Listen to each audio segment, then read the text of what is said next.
Hello எல்லாரும் எப்படி இருக்கீங்க? நீங்கள் யார் யார் வீடியோ பார்க்க போகிறீங்கன்னு தெரியாது, யார் யார் பார்த்துக்கிட்டு இருக்கீங்கன்னு தெரியாது, சத்தியமாக எனக்கு தெரியாது. பட் ரொம்ப நாளாகவே சரி நம்ம யூடியூப்பில் கன்சிஸ்டன்சியாக வீடியோ போடணும்னு நினச்சிக்கிட்டே இருந்தேன். ஆனால் என்றைக்குமே நான் உருப்படியாக போட்டது கிடையாது. அதுதான் நிஜம். கன்சிஸ்டன்சின்ற ஒன்று சுத்தமாக கிடையாது. அதுவும் இந்த யூடியூப் வரும்போது. ஏன்னா இன்ஸ்டாகிராமில் கூட டக்கு டக்கு டக்கு டக்குன்னு வீடியோ எடுத்து போட்டுருவேன்னு நினச்சிக்கோங்களேன். ஆனால் இந்த யூடியூப்க்கு நமக்கு என்ன ஆகுமோ தெரியாது. நமக்கு வீடியோ எடுக்கவோ இல்லை கன்சிஸ்டன்சியாக போடவோ தோணுது. ஆனால் இப்போ நான் என்ன நினைக்கிறேன் அப்படின்னா, ஒய் நாட் நம்ம வீடியோ போடக்கூடாது? ஏன் நம்மளால போட முடியாது? ஏன் நம்ம இன்ஸ்டாகிராமில் கொடுக்குற ஃபோக்கஸ் ஏன் நம்ம யூடியூப்புக்கு கொடுக்கறது இல்லை அப்படின்னு எனக்குள்ள ஒரு பெரிய கேள்வி.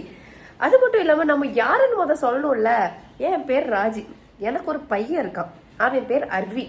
அவன் தான் இன்ஸ்டாகிராமில் ரொம்ப ட்ரெண்ட் பேசிக்கா. அவனை வச்சு நான் ஏதோ கொஞ்சம் கொஞ்சம் கொஞ்சம் கொஞ்சமாக ஏதோ பண்ணிக்கிட்டு இருக்கேன்னு நினச்சிக்கோங்களேன். இன்னொரு பக்கம் என்னன்னா, நான் பேசிக்கா இன்ஃப்ளூயன்சரா இருந்தாலும் நான் ஒரு டீச்சர். நான் ஒரு ரெப்யூட்டடான ஸ்கூல்ல மதுரையில ஒர்க் பண்ணிட்டு இருக்கேன். ஆனா பேசிக்கா இப்போ நான் எங்க இருந்து பேசிக்கிட்டு இருக்கேன் அப்படின்னா, நான் தூத்துக்குடியில இருந்து பேசிட்டு இருக்கேன். தூத்துக்குடி தான் என்னுடைய நேட்டிவ். ஸோ மதுரையில நான் வாழ்ந்துகிட்டு இருக்கிற இடம். ஸோ பேசிக்கா ஆக்சுவலி இதெல்லாம் எனக்கு கை வந்த கலை வாயில வந்துகிட்டே இருக்கும். ஸோ அதெல்லாம் நீங்க எதுவும் நினைச்சுக்காதீங்க.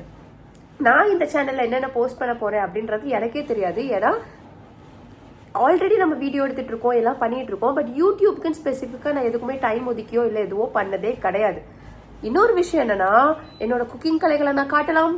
நான் நிறைய புக் படிப்பேன் பேசிக்கா. அந்த புக்ஸை நான் உங்களுக்கு காட்டலாம். அதுக்கப்புறம் நிறைய கதை சொல்லலாம் அதுல இருந்து. அதுக்கப்புறம் நான் ஸ்கூலுக்கு போற விளாக் போடலாம். என் பையன் இப்போ ஸ்கூல் ஜாயின் பண்ண போறான், அதை போடலாம். என்னவோ, ஆனா ஒன்னு தெளிவா இருக்கேன்.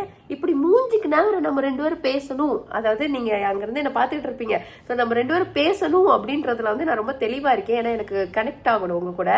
ஸோ அதான் சொன்னல. ஸோ ஆக்சுவலி பேசிக்கலி இது எல்லாமே ஒரு வந்துடும். ஸோ இன்னைக்கு நான் ஓகே ஸோ நான் எடுத்துக்கிறேன். தூத்துக்குடியில் இருக்கேன். நாளைக்கு நான் மதுரைக்கு கிளம்புறேன். ஸோ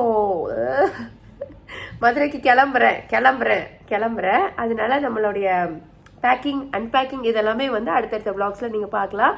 நீங்க எனக்கு கம்ப்ளீட்டா சப்போர்ட் பண்ணுங்க. அப்படித்தானே எல்லாரும் சொல்லுவாங்க. பிடிச்சிருந்தா பாருங்க, பிடிக்கலன்னா பார்த்துக்கிட்டே இருங்க. அவ்வளவுதான். பாய்.